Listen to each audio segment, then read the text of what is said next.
Hello दोस्तों, स्वागत है आपका नई वीडियो के अंदर, जिसके अंदर अपन अभी क्लास 10th के अंदर अपन चैप्टर 12 को चालू किया था। अपन ने पहली वीडियो डाल दी थी अपन की बेसिक वीडियो, जो अपनी हर चैप्टर से रिलेटेड हर चैप्टर की अपन एक बेसिक वीडियो बनाते हैं, वो कल थी। और अपन ने उसके अंदर ओम्स लॉ को भी पढ़ा था। ठीक है, ओम्स लॉ को भी अपन ने उसी वीडियो के अंदर कवर करा था कि ओम्स लॉ इतना बड़ा टॉपिक नहीं है, छोटा सा टॉपिक है जिसको अपन क्लियर कर सकते हैं। उसके अंदर से फॉर्मूला जो है ना और उसकी डेफिनेशन वो ज़्यादा इंपॉर्टेंट है, बस है ना, उसके ऐसा यूनिट और है ही क्या, है ना। तो आज की वीडियो के अंदर अपन क्या पढ़ने वाले हैं, है ना, वो आप सोच रहे होंगे। तो आज की वीडियो के अंदर अपन जो है ना वो रेजिस्टेंस और रेजिस्टिविटी को पढ़ने वाले हैं। रेजिस्टेंस और रेजिस्टिविटी को पढ़ेंगे अपन, और उसके बाद में अपन देखेंगे कि रेजिस्टेंस जो है ना वो किन किन चीजों पर डिपेंड होता है, कौन कौन से फैक्टर जो है ना वो किसी भी मटेरियल का रेजिस्टेंस बढ़ाते हैं या घटाते हैं। रेजिस्टेंस किन किन फैक्टर्स पर डिपेंड होता है उसको अपन इस वीडियो के अंदर देखेंगे। और ये बहुत इंटरेस्टिंग वीडियो होने वाली है और पूरी वीडियो एकदम काम की है। ठीक है, शुरू से लेकर एंड तक पूरी काम की वीडियो है, तो आप छोड़ना मत। ठीक है, और चैनल पर नए हो तो कहने की जरूरत नहीं है, आप सब्सक्राइब कर सकते हो, वीडियो को लाइक कर देना। ठीक है, तो चालू करते हैं अपनी वीडियो। सबसे पहले अपन रेजिस्टेंस को देखते हैं। तो रेजिस्टेंस क्या है? एज ए प्रॉपर्टी, ये क्या है? एक प्रॉपर्टी है। मतलब कि मेरी प्रॉपर्टी है कि मैं आपको पढ़ाता हूं। मेरी प्रॉपर्टी क्या है? मैं आपको पढ़ा रहा हूं, मैं आपको एजुकेशन दे रहा हूं। ठीक है, ये मेरी प्रॉपर्टी है। कोयले की प्रॉपर्टी क्या है? कि वो जलता है और हीट प्रोड्यूस करता है, वो कोयले की प्रॉपर्टी है ना। परफ्यूम की प्रॉपर्टी क्या है? कि वो अपन को स्मेल देती है, फ्रेगनेंस देती है, ये उसकी प्रॉपर्टी है ना। डायमंड की प्रॉपर्टी क्या है? कि वो हार्ड है, चमकीला है, वो उसकी प्रॉपर्टी है। तो भाई साहब, एक वायर जो है, एक मटेरियल जो है, एक कह सकते हो कोई भी चीज जो है उसकी भी एक प्रॉपर्टी होती है, वो है रेजिस्टेंस।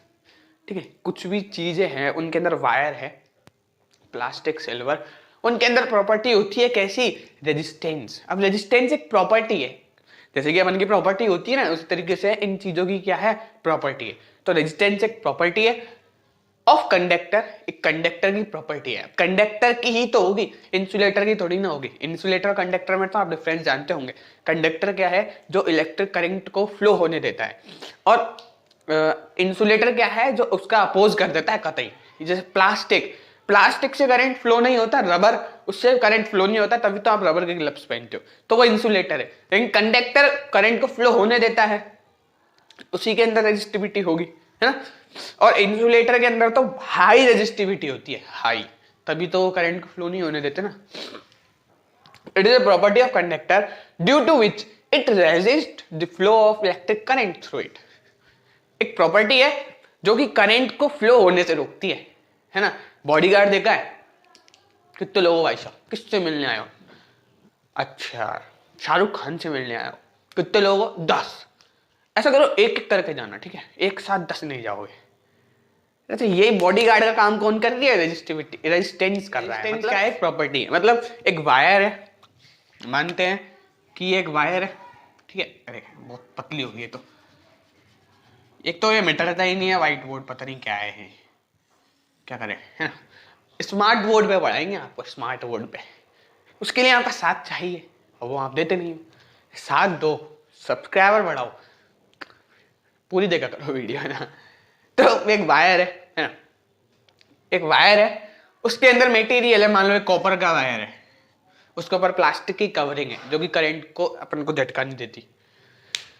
कॉपर वायर के अंदर करंट फ्लो हो रहा है, तो कॉपर के अंदर रेजिस्टिविटी जो है ना, वो सॉरी रेजिस्टेंस जो है ना वो थोड़ा कम है। क्या है? कम। लेकिन सिल्वर के अंदर बहुत ही कम होता है।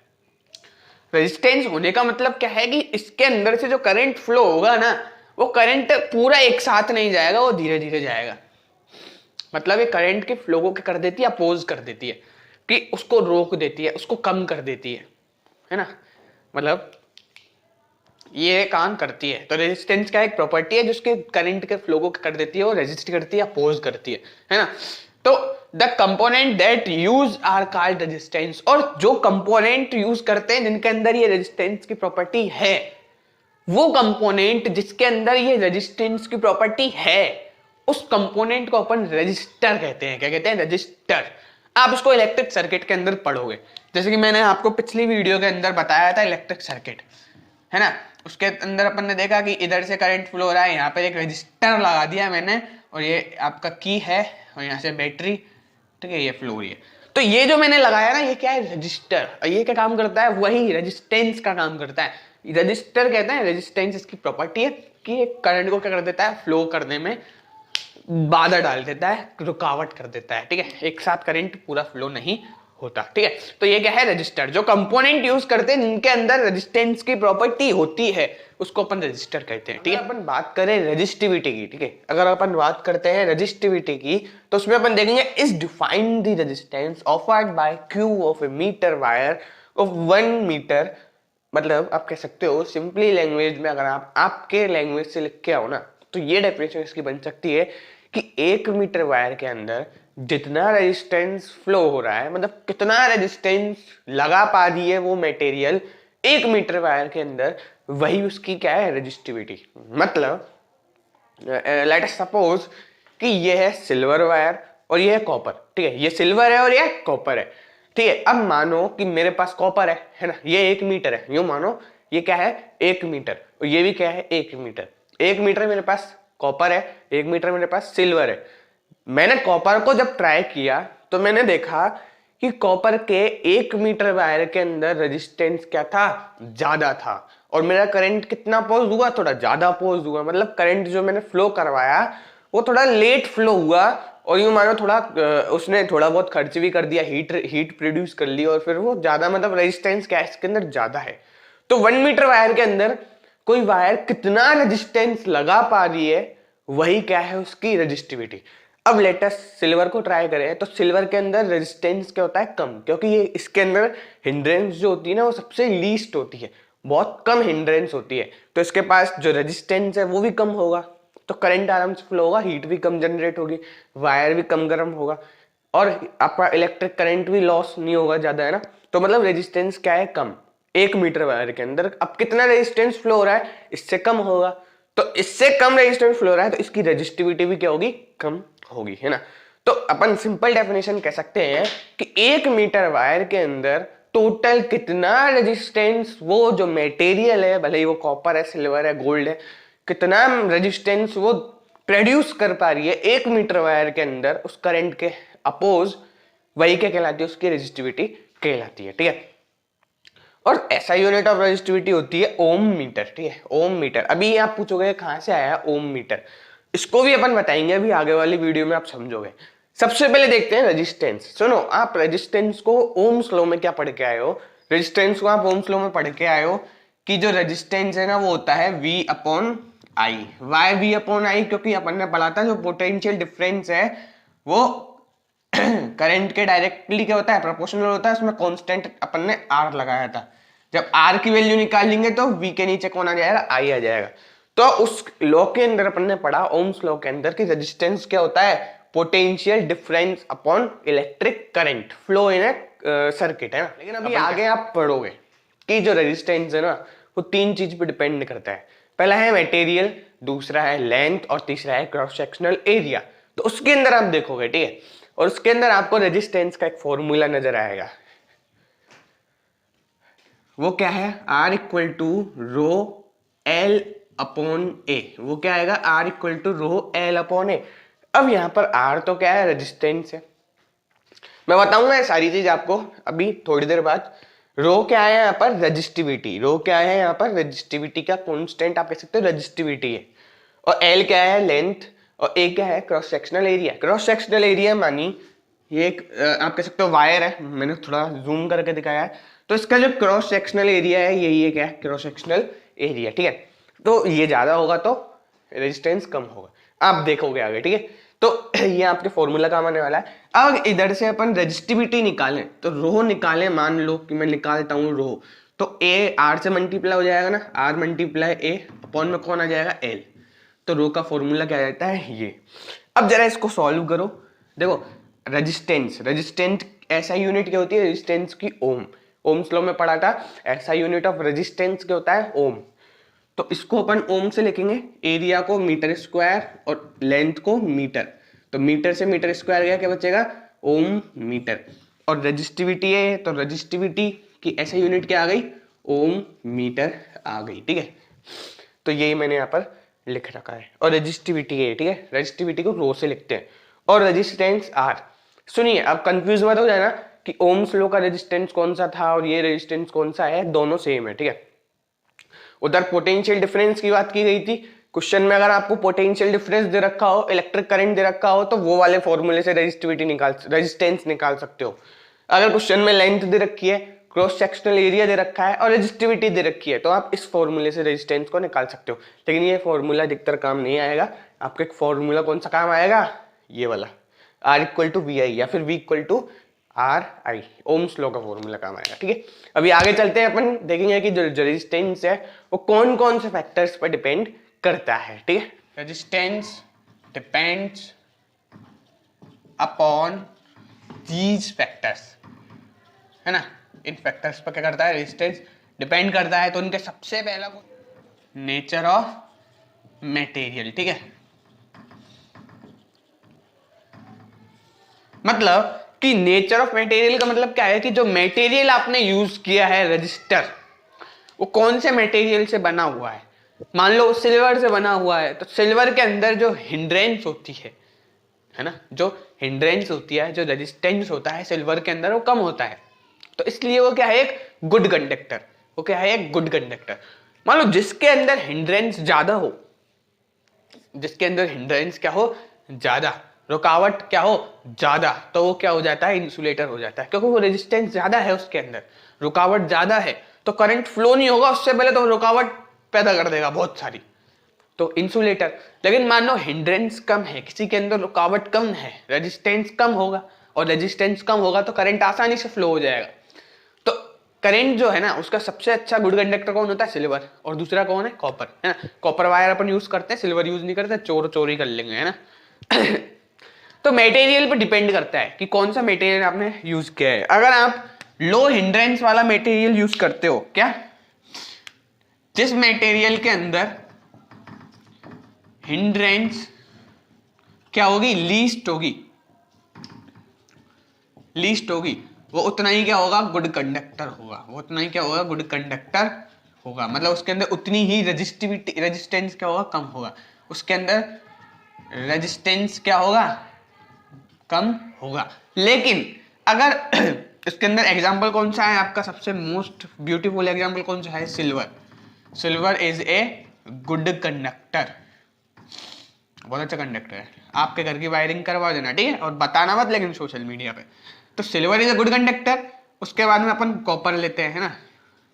लेकिन कॉपर की जो हिंड्रेंस है ना, वो थोड़ी ज्यादा होती है, मतलब सस्ता भी तो है ना, बस उतना है, लेकिन अच्छी होती है, कॉपर अच्छा है, ठीक है। कॉपर आल्सो गुड कंडक्टर, ठीक है, लेकिन ये बेटर है सिल्वर, ठीक है। अगर जिसकी हिंड्रेंस क्या है, हाई है, जिसकी हिंड्रेंस क्या होती है, जिस मटेरियल की हिंड्रेंस हाई होती है, तो वो क्या हो जाएगा, एक बैड कंडक्टर।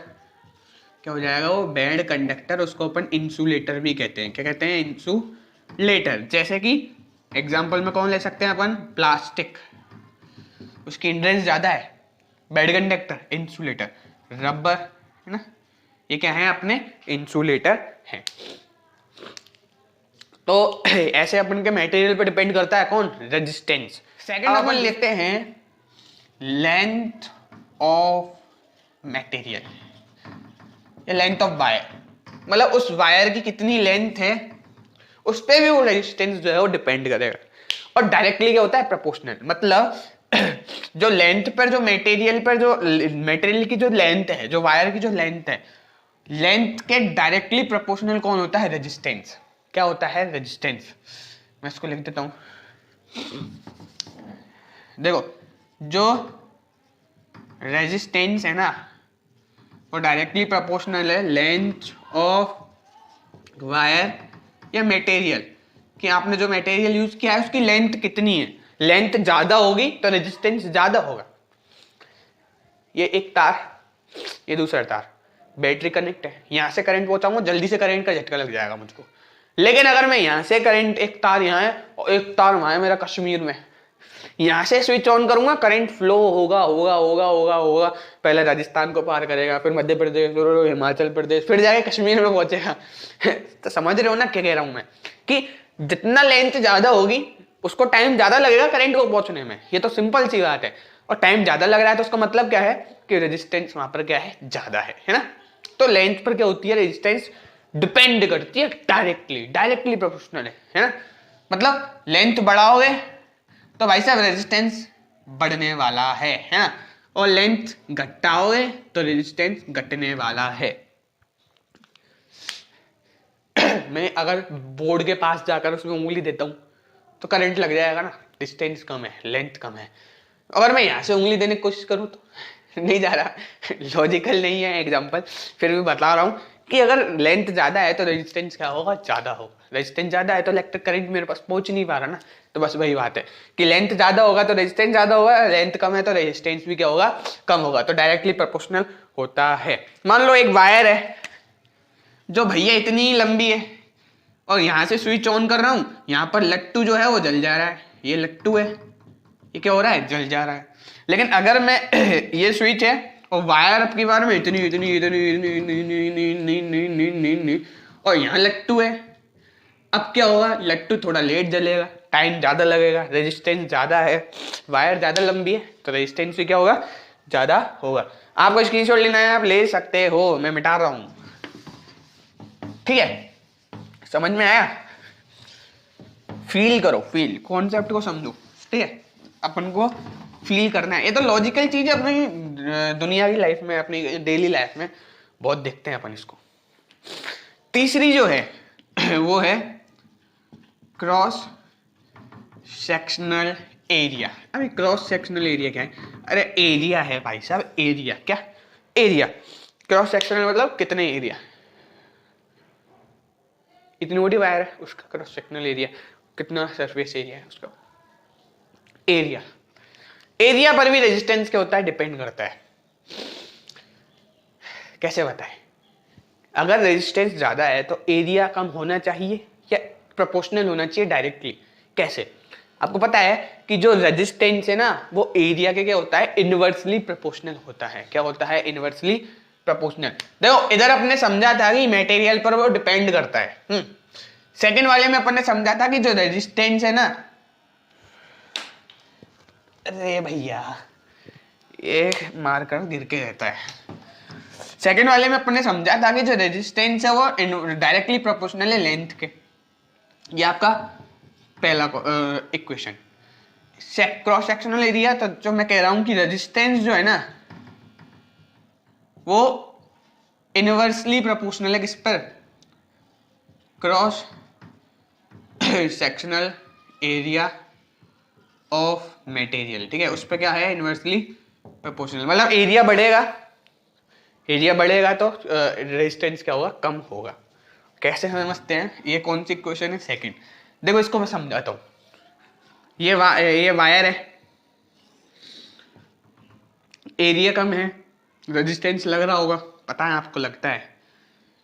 इस वायर की तुलना में अब ये वायर है,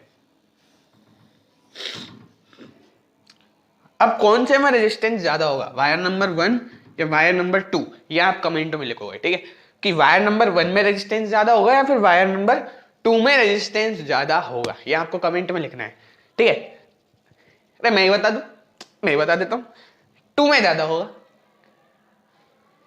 सही बता रहा हूं क्या, गलत बता रहा हूं? एरिया के क्या है, इनवर्सली प्रोपोर्शनल है, मतलब एरिया बढ़ेगा तो रेजिस्टेंस घटेगा, और रेजिस्टेंस बढ़ेगा तो एरिया घटेगा। तो यहां पर एरिया बढ़ रहा है तो रेजिस्टेंस क्या होना चाहिए, कम होना चाहिए। यहां पर एरिया क्या है, कम, तो रेजिस्टेंस कैसा होना चाहिए, ज्यादा होना चाहिए। रे बाबू तुम तो यहीं घूम गए। फील लो, फील फील, अंदर से आत्मा को बाहर निकाल लो फील लो, ठीक है। तो मैंने क्या कहा कि रेजिस्टेंस जो है वो एरिया के क्या है, इनवर्सली प्रोपोर्शनल होता है। मैं लिख सकता हूं आर इनवर्सली प्रोपोर्शनल 1 एरिया, ये आपकी सेकंड इक्वेशन है, ठीक है। ये आपकी क्या है, सेकंड इक्वेशन। अब मैं इसको मिटा रहा हूं, अब सुनिए, अब यहां पर लिखता हूं by using equation first and second, इन दोनों का यूज करता हूं।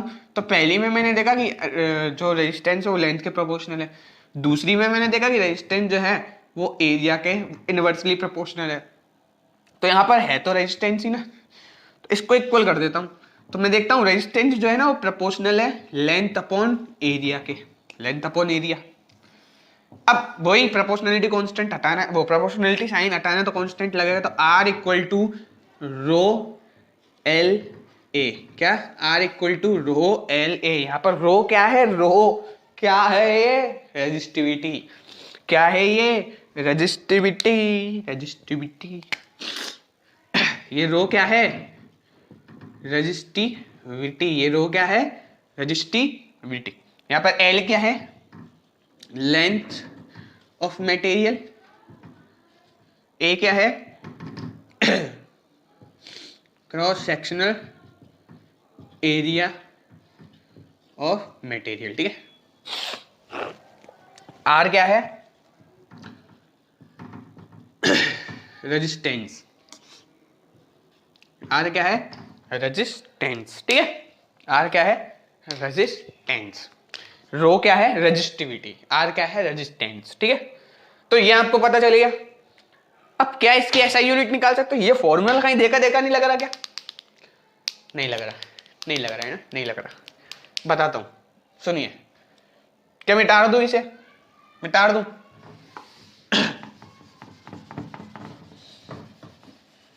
एक तो मीटर नहीं जा, मीटर जा।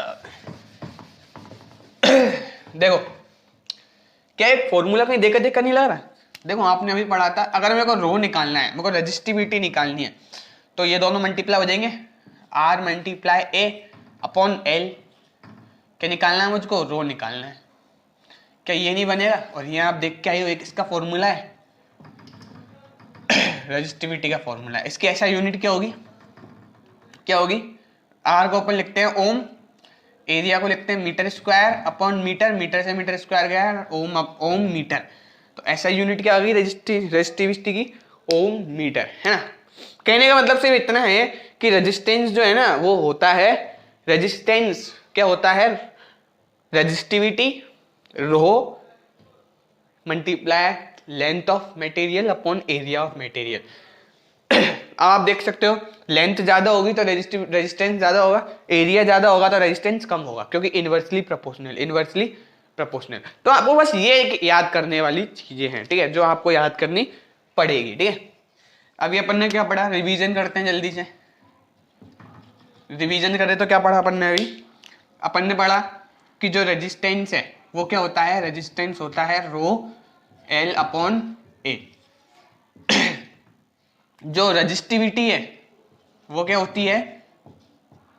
Resistance into area upon length. ठीक है। और जो रेजिस्टेंस है वो इनवर्सली प्रोपोर्शनल, वो डायरेक्टली प्रोपोर्शनल होता है लेंथ ऑफ मटेरियल के, और जो रेजिस्टेंस है वो इनवर्सली प्रोपोर्शनल होता है एरिया ऑफ मटेरियल के। तो ये अपन ने अभी तक पढ़ा है, इसको आप टिप लीजिए, है ना। और क्या करोगे? टिप लो, कमेंट करना।